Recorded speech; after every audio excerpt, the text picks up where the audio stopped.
Bonjour à tous et bienvenue. Elle est compliquée la saison de l'Olympique Lyonnais. Il y a évidemment les crises en interne symbolisées par le départ de Juninho cet hiver et qui n'a d'ailleurs pas réglé le problème de la politique sportive absente depuis quelques années. On a ce qui est en train de se passer au niveau de l'actionnariat puisque Pathé et DG Capital ont annoncé leur intention de vendre. Donc un grand point d'interrogation, qu'est-ce qui va devenir à ce niveau-là? On a le niveau de jeu, mais les gens qui regardent chaque semaine l'Olympique Lyonnais pour en parler bien mieux que moi. Et puis on a surtout les résultats, ce qui a été un peu oublié par le club ces dernières années, le sportif. Alors on a fait des vidéos sur l'Olympique Lyonnais ces dernières années en parlant de l'absence de remise en question et surtout quel est le véritable projet. Parce qu'on a ramené des gens, on leur a donné des postes, notamment pour des questions d'image. C'est le cas de l'arrivée de Juninho, on le rappelle, quand il arrive, c'est aussi pour calmer un petit peu les supporters. Parce que s'il y a un club qui symbolise à merveille qu'est-ce que les gens vont penser, qu'est-ce que les réseaux disent de nous, c'est l'Olympique Lyonnais. Vous n'imaginez même pas, en interne d'ailleurs, ça les fait rire, c'est un peu le FC Twitter, l'Olympique Lyonnais, qu'on regarde tout, etc. Et donc, avec des fois une pointe de jalousie, d'aigreur, et puis surtout on commente, et ça a une véritable influence sur la politique du club. Alors bon, on va faire un petit bilan de ce qui se passe aujourd'hui en posant aussi pas mal de questions parce que tout est lié. Les crises en interne, le sportif, on le rappelle, et aussi l'actionnariat avec Pathé et DG Capital. On en parlera en fin de vidéo. Avant toute chose, on va recontextualiser cette saison. On avait fait une vidéo là-dessus sur le départ de Juninho, ce conflit latent vis-à-vis de Vincent Ponceau et ça. Bon, bref. Alors, Vincent Ponceau aujourd'hui, c'est l'homme fort, on le sait, sauf qu'auparavant, excellent dans l'administratif, le financier, le gendarme du club, il n'y a pas de problème. Depuis qu'il a pris une influence de plus en plus grande au fur et à mesure que le président Las c'est aussi un petit peu, pas retiré, mais on va dire est moins présent. Alors on peut le comprendre pour plein de choses, hein, le temps qui passe, etc. Des choses aussi d'ordre privé. Vincent Ponceau a gagné en influence, mais jusqu'à quel point aujourd'hui? Lui qui disait aux agents auparavant, oh là là, le sportif c'est pas moi qui gère, le sportif c'est pas moi qui gère. Aujourd'hui, il en est à avoir un avis sur le sportif. C'est-à-dire que quelqu'un qui volontairement restait dans son domaine de compétences, où je le répète, il était très bon, et il y avait un alliage très bon à l'Olympique Lyonnais. On peut penser ce qu'on veut de Bruno Genesio, de Florian Maurice. Bruno Genesio est coaché, Florian Maurice il était le responsable de la cellule de recrutement et Vincent Ponceau il gérait tout ce qui était finance administrative. Chaque personne était à sa place. Que la réussite ou là elle soit pas, c'est une autre question, mais en fait chacun avait un poste. Au-dessus il y avait Gérard Rouillet qui conseillait le président, etc. Puis d'un autre côté, des fois il sollicitait Bernard Lacombe à tous ces niveaux-là. Aujourd'hui l'organigramme il a complètement changé. Vous avez Jean-Michel Aulas qui est tout en haut, on le rappelle. Ils ont fait venir Juninho pour calmer les supporters, en lui donnant un rôle de directeur sportif, ce qui avait créé des tensions avec Florent Maurice, etc. Les rôles ont été très mal définis. Juninho, on peut tout dire sur lui. Il a sans doute amené trop fait appel à un réseau brésilien, des gens qui connaissaient, ok, il n'y a pas de problème. Et il y a quelques questions, en effet, le joueur qu'ils avaient ramené en réserve, c'est une milieu de terrain, là en effet on peut se poser des questions. Néanmoins, sur le reste, c'est pas un mec vérolé. C'est un mec qui a fait augmenter les employés, qui était quand même sous-payé depuis des années. Il avait géré pour qu'un autre ait une voiture de fonction. Il avait une vision très sociale du club, très attaché, peut-être même trop attaché. Même des fois à quitter les matchs à la fin, notamment c'était un match au PSG, tellement il n'en pouvait plus, tellement il vivait le truc. On peut pas lui reprocher son amour pour le club qui n'est pas fin, contrairement à beaucoup de politiciens qui sont dans les clubs ici et là, qui font croire aux gens qu'ils aiment alors qu'ils aiment surtout leurs intérêts personnels. Sauf que son rôle, est-ce qu'il a été bien défini? Est-ce que, quand tu arrives dans un milieu aussi fourbe et aussi lâche, est-ce que son véritable poste était ça? Ou, comme beaucoup le disaient, est-ce qu'on n'aurait pas dû le mettre conseiller du président? Donc il y a eu toutes ces erreurs, on le sait, mais ça ne résout pas un truc. C'est quoi la politique sportive de Lyon? Et ça aussi, est-ce que Juninho, il a eu la possibilité de le faire? Est-ce qu'on lui a laissé le temps? Est-ce qu'il a eu les coups des franches? Parce que c'est vrai qu'à l'époque avec Garcia, c'était compliqué, et même l'été dernier, et même pendant longtemps avec Vincent Ponceau, court-circuité de Juninho, qui derrière c'est le court-circuité, enfin c'était impossible. Il y a cette fameuse anecdote que l'équipe a sortie cette semaine, un échange, Juninho dit à Vincent Ponceau, je sais tu m'aimes pas, on s'aime pas, mais est-ce qu'on peut pas recommencer, etc. Et ensuite ça s'est parti avec les mails, on lui a demandé des excuses et tout, il a dit non, c'est bon, maintenant on arrête. Donc c'était absolument invivable. De l'autre côté, vous avez d'autres personnes qui ont essayé de lui saborder la planche ou qui ont essayé de récupérer son poste. Même des mecs qui n'étaient pas à Lyon, comme Eric Abidal. Eric Abidal qui a essayé de se placer à un moment donné pour essayer de récupérer le poste en disant oh là, et si j'essaie de me placer, enfin ça a été vraiment une foire d'empoigne. Vous aviez Vulliez, donc qui est le directeur du centre, qui avait dévié aussi sur le poste de Juninho. Il y a Chéron, qui est donc maintenant a été promotionné par Vincent Ponceau. À l'époque, on n'avait pas d'argent pour des nouveaux recruteurs que Juninho demandait. Je crois que c'était Sylvain Chadelet qui voulait un ancien joueur, etc. Finalement, il part, et là, miracle, Al Masseran ne voit-tu venir. Maintenant, on laisse Chéron récupérer des recruteurs. C'est M. Ranchou, si je ne dis pas de bêtises, le Suisse, qui a rejoint la cellule de recrutement de l'OL, qui en effet était bien trop faible. Il y a eu le départ de Patrice Girard. Enfin bref, qui était un recruteur, qui est parti à Angers, rejoindre Gérard Batic, l'an ancien. Si vous voulez, en fait, il y avait un deux poids, deux mesures. Vincent Ponceau disait oui quand ça l'arrangeait pour les personnes à lui, et vu que c'était le Juninho, les gars de Juninho, bah là c'était non. Donc c'était invivable. Donc le choix était encore donné à Vincent Ponceau, qui aujourd'hui a les clés du club. Sauf qu'encore une fois, c'est quoi la politique sportive depuis qu'il a été nommé, je crois, directeur du football, c'est son poste? Alors qu'avant, et on le répète, excellent dans tout ce qu'il a fait. Il ne faut pas jeter tout ce qu'a fait l'Olympique Lyonnais avant. Sauf qu'aujourd'hui, on a une nouvelle réalité. C'est un cycle. Le cycle, je serais fan de l'Olympique Lyonnais, en effet, je serais déçu. Je verrais tout le terrain, je verrais toutes les embrouilles en interne. Et en fait, si vous voulez, la situation actuelle, c'est que la conséquence de plein de petites choses et le fait qu'on a mis le sportif au deuxième plan, au troisième plan. Alors, on a fait d'autres choses intéressantes. On pourrait parler de l'OL Group, de ce qui se passe, l'internationalisation de tout cela. On pourrait parler des projets avec l'ASVEL, les projets de structure. Comme je dis, il y a plein de bonnes choses à Lyon et c'est pas un club mafieux. Donc, il y a plein de bonnes choses. Mais il y a tellement d'ego que c'est invivable. Attention aussi à certains départs, comme celui de Pierre Sage au Red Star, même si bon, il est toujours un petit peu en sous-marin, un mec très attaché à Lyon. Il y a beaucoup de gens qui étaient très attachés au club qui sont partis. Ce qu'on reprochait avant, on disait oui, des fois les Lyonnais dans leur coin, etc. Mais c'est là où il faut rendre gloire à Jean-Michel Aulas et qu'il avait donné une véritable identité à ce club-là. Identité dans le staff, identité dans la formation, identité dans les bureaux. Même si, on pourrait revenir sur certaines choses dans les bureaux. Maintenant, on va parler du vestiaire. Parce que le vestiaire de Lyon, il est compliqué. Et ça fait des années qu'il est compliqué. Alors, il y a cette idée de dire les Lyonnais d'un côté, les Sudans de l'autre. C'est pas une connerie. Cette année, le vestiaire, il est vraiment un peu avec des plaques. Déjà, l'an passé, c'était dur. Notamment, il y avait des relations des fois conflictuelles entre certains joueurs et le staff. Ce que beaucoup reprochaient, notamment à l'ancien staff, c'était de se coucher devant certains joueurs, notamment devant Depay. Rudy Garcia qui à chaque fois disait oui à Memphis Depay, oui. Alors c'est sûr que Memphis Depay pendant un mois il a tenu le club, ça on est sûr et certain. Memphis Depay c'est un mec qui est dans son coin. Un mec qui était dans son coin, dans son monde. C'est un mec un peu différent, etc. Et sauf que vu que Jean-Michel Aulas lui laissait absolument tout faire et qu'il était persuadé de se dire mais peut-être qu'il y a un espoir qui reste, finalement tout le monde sait ce qui est advenu. Alors on va pas remettre en cause ce qu'a fait Depay pour Lyon sur le terrain, ça absolument pas. Est-ce que derrière à un moment donné c'était bien pour tous les autres? Ça a été compliqué. Pourquoi? Parce qu'il y en a d'autres qui le jalousaient. À un moment donné il y a eu des conflits, le coach a essayé de le mettre contre Juninho. Enfin ça a été un bordel absolu aussi avec les joueurs à ce niveau-là. Donc compliqué, vous avez eu Aouar, alors là on en parle depuis des années, celui qui devait partir pour aider justement les finances de Lyon, bah toujours rien, il est en fin de contrat l'année prochaine, quid d'Aouar. Alors là son frère qui s'occupe un peu de sa carrière, avant il était avec une agence anglaise, Wasserman, et son frère qui est... Parce que Brahim il a promis monts et merveilles, il y a plein de clubs et plein d'agences, c'est pour ça que derrière les mecs n'ont pas voulu d'Aouar.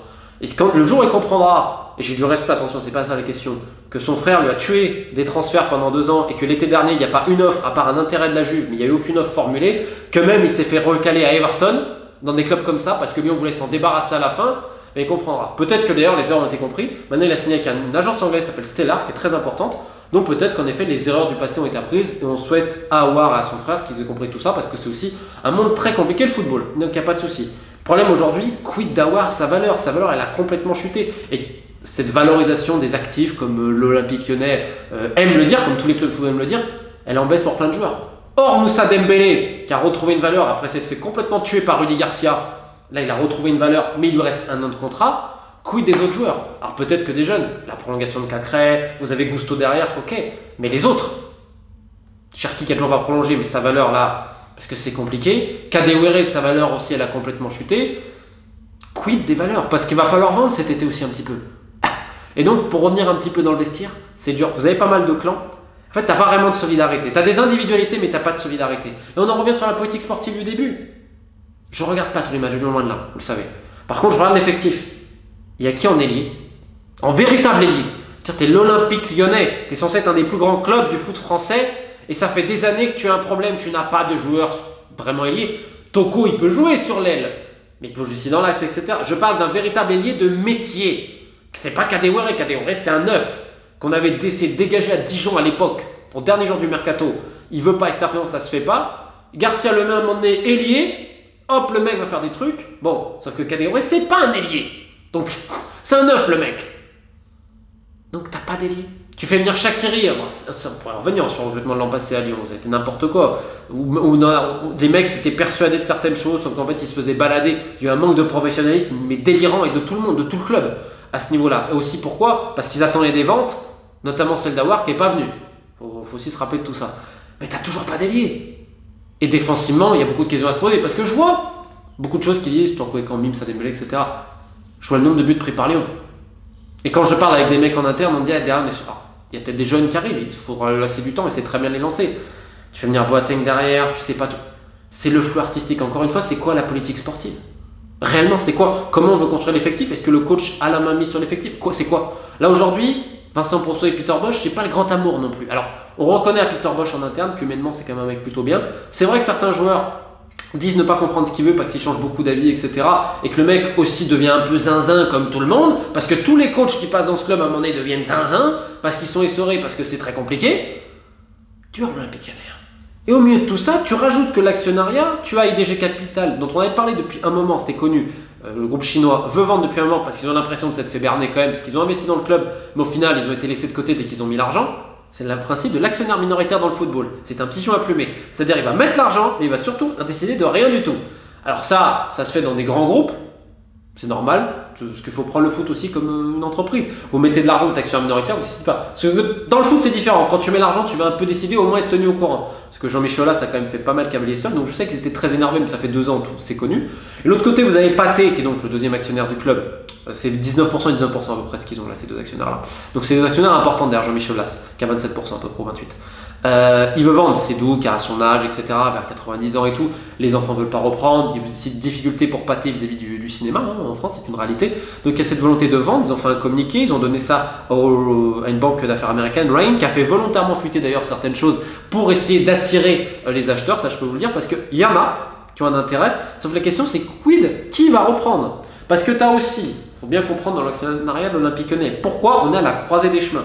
On est à la croisée des chemins dans le vestiaire parce que l'année prochaine, en 2023, tu as des fins de contrat importantes de valeurs marchandes qui étaient censées renflouer un petit peu les caisses. Aujourd'hui, quid à ce niveau-là? Donc à un moment donné, il va falloir qu'il y ait un apport parce que l'OL commence à perdre beaucoup d'argent à ce niveau-là, surtout que tu n'as pas de qualification en Coupe d'Europe. Donc tu as ce premier point. Tu as le point des crises internes. Qui fait quoi réellement au club? Là, on a plus ou moins défini. Est-ce que c'est la bonne stratégie? Quelle est la stratégie? Est-ce que les noms, par exemple, ciblés correspondent? Est-ce que l'entraîneur s'entend avec le directeur du foot? Est-ce qu'il y a vraiment une alchimie à ce niveau-là? Est-ce que ces gens-là ont envie de continuer ensemble? Et surtout, qui va diriger le club? Vous avez Jean-Michel Aulas qui prend du recul, qui lui est focalisé notamment là son projet, avec un fonds américain notamment, il parle depuis un petit moment, parce qu'il ne veut pas perdre la main tout de suite. Alors, comme on le dit, Jean-Michel Aulas, il a pris du recul et il y a plein de raisons qu'il explique au niveau personnel. J'imagine qu'un jour, il le fera. Parce que là, vous avez 2 investisseurs, 2 actionnaires qui veulent vendre, qui représentent quasiment 40% des parts et qui vont représenter un tout petit peu plus. Parce qu'on rappelle que pour financer le Grand Stade, pour finaliser en 2013, on a ce qui s'est passé des Osran. Je vous ai mis l'article pour ceux qui veulent s'informer vis-à-vis des actions convertibles, etc. Vous regardez, ça expliquera bien mieux que moi. Je ne suis pas du tout un expert de la finance, donc je vous mets l'article en description. Mais en gros, il y a des parts qui sont vendues, des parts importantes du club. La question c'est qui va les acheter? Alors, Pathé et DG Capital expliquent que c'est pour travailler avec la direction actuelle et tout. Oui, sur le papier c'est très beau. Et peut-être qu'au début ça va travailler avec la direction actuelle. Mais après, si tu as un groupe qui achète les deux, c'est-à-dire 40% et qui est majoritaire, peut-être qu'au bout d'un moment il va dire à Jean-Michel Aulas, écoute, c'est moi qui décide, c'est moi qui suis majoritaire. Donc tu as énormément de points. Jean-Michel Aulas, lui, son but c'est de trouver un actionnaire. C'est pour ça qu'il négocie notamment avec un fonds américain qui mettrait l'argent mais qui lui permettrait encore d'être le décideur. Il y a plein d'incertitudes.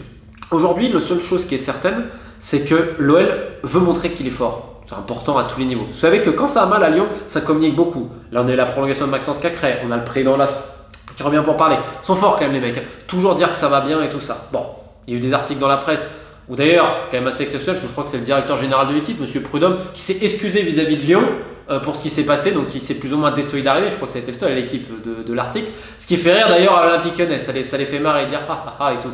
Alors que dans l'article, honnêtement, ils n'ont pas dit grand-chose non plus. Ils auraient pu dire plein d'autres trucs. Donc bon, c'est comme d'ailleurs dans tous les clubs. Hein. Si vous savez réellement ce qui se passe, on pourrait parler un jour de Saint-Etienne. Tiens, bon, la saison de Saint-Etienne. Là, c'est ce Nancy, Nîmes, Valenciennes, c'est ton univers impitoyable. Non, bon, je m'égare un petit peu. Aujourd'hui, il n'y a aucune sûreté. Et ce n'est pas les discours, oui, on veut, avec la direction actuelle et tout. Attention. Attention, parce qu'il y a eu des tensions réelles, même entre le groupe Pathé et Jean-Michel Aulas. Donc c'est pour ça qu'Aulas veut sécuriser ça, c'est aujourd'hui sa priorité, et ce qui est normal. Ensuite, il y a tous les autres projets, l'Arena, etc., qui sont très intéressants, évidemment. Ensuite, tu as l'effectif. L'OL a besoin de vendre des joueurs, comme le coach. Ensuite, on a le secteur de la formation, qui est quand même en perpétuel changement. On a Lyon qui cherche à prolonger d'ailleurs d'autres jeunes à ce niveau-là pour éviter une autre hémorragie. On veut revenir un peu au classique, c'est-à-dire de l'ADN lyonnaise, comme on dit. Sauf que là, j'ai posé la grande question. Est-ce qu'on peut revenir vraiment à cet ADN qui a fait l'identité du club, dans le bon côté, dans le mauvais côté, parce que des fois c'était assez dur, le gang des Lyonnais, comme l'appelaient les étrangers à l'époque dans le vestiaire. Mais est-ce qu'on peut revenir à cet ADN-là quand tes plus fidèles serviteurs ont quand même pris un petit coup de pied au cul, ont été traités pas très bien et sont donc partis sous d'autres sujets. Bref, je pense en avoir assez dit. En tout cas, bonne chance pour l'Olympique Lyonnais pour cette fin de saison. Je terminerai juste avec cette pensée-là. Bruno Genesio à l'époque devait prolonger. C'est la demi-finale perdue face à Rennes en Coupe de France qui a scellé son sort. Un match qui a scellé son sort, ce qui devait prolonger. Là, normalement, Bosch devrait rester, sauf s'il y a catastrophe industrielle sur les 2 derniers matchs. Je voulais terminer là-dessus. Bonne chance sur l'Olympique Lyonnais qui mérite bien mieux que cette saison, également pour le football français, parce que c'est triste de voir un aussi beau projet structurel, bien pensé depuis autant d'années, se casser la gueule, parce qu'en fait, on a mis le sportif et le football bien derrière d'autres choses, avec des gens dont le sportif n'a jamais été leur priorité. Bref, bonne journée à tous et bonne chance à Lyon.